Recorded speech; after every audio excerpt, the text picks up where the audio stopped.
Hi hello friends. కలియుగ పట్టణంలో అనే సినిమా ఎలా ఉందో ఈ రివ్యూలో తెలుసుకుందాం. ఇందులో కార్తికేయ, ఆయుష్ పటేల్ హీరో హీరోయిన్లుగా చేశారు. ఇక 2 గంటల 20 నిమిషాలు ఉండే ఈ కలియుగ పట్టణంలో అనే సినిమాలో మూవీ స్టార్టింగ్ నుంచి 1 గంట 50 నిమిషాల నుండి 1 గంట 58 నిమిషాల వరకు సైకో హీరోయిన్లని రేప్ చేస్తాడు. ఆ సీన్లని స్కిప్ చేసి ఫ్యామిలీతో చూడవచ్చు. ఇక ఈ సినిమాను చూసిన తర్వాత నా ఒపీనియన్ చెప్పాలంటే పర్వాలేదు, జస్ట్ టైంపాస్ కోసం ఒకసారి చూడవచ్చు అనిపించింది.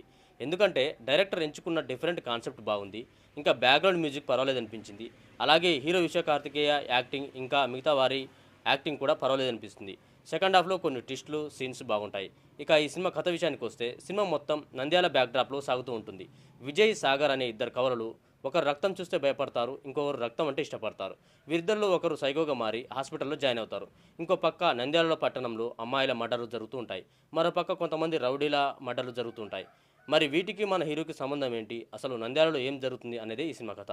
ఇంకా ఓవరాల్గా ఈ సినిమా గురించి చెప్పాలంటే ఫస్ట్ హాఫ్లో హీరో చిన్నప్పటి సీన్స్, హీరో హీరోయిన్ల లవ్, అలాగే హీరోయిన్ కొంతమంది రౌడీలను చంపే సీన్స్, ఇంటర్వ్యూల తర్వాత ఇద్దరు ట్విన్స్లో ఎవరు సైకో, అసలు హీరో సైకోగా ఎలా మారాడు, హీరోయిన్ ఎందుకు మర్డర్లు చేస్తుంది, నంద్యాలలో జరిగే అరచకాలను లేడీ పోలీస్ ఆఫీసర్ ఎలా అరికట్టింది అనే సీన్స్ ఉంటాయి.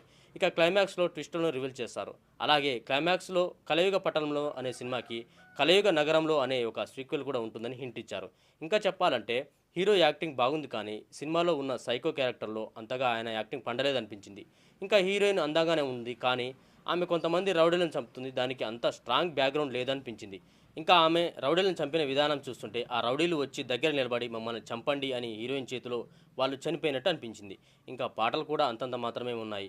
ఇంకా ఈ సినిమాలో ఉన్న తల్లి కొడుకు సెంటిమెంట్ కూడా అంతగా వర్కౌట్ కాలేదనిపించింది. అలాగే సినిమా ఫ్లో మిస్ అయిందనిపించింది. మీరు కనుక సైకో థ్రిల్లర్ సినిమాలను ఇష్టపడేవారైతే ఈ సినిమా మీకు ఖచ్చితంగా నచ్చుతుంది. ఇక ఈ సినిమాకు నా తరపున నేను ఇచ్చే రేటింగ్ 2.5/5. ఇది ఫ్రెండ్స్ ఈరోజు ఈ వీడియోలో కలియుగ పట్టణంలో మూవీ రివ్యూ. ఈ రివ్యూ కనుక మీకు నచ్చినట్లయితే లైక్ చేయండి. ఇంకా ఈ సినిమా ఓటీటీ అప్డేట్స్ కోసం ఈ ఛానల్ని ఫాలో అవ్వండి. ఇంకా ఇలాంటి మూవీ రివ్యూస్ కోసం ఈ ఛానల్ ఇప్పుడే సబ్స్క్రైబ్ చేయండి. Thank you for watching.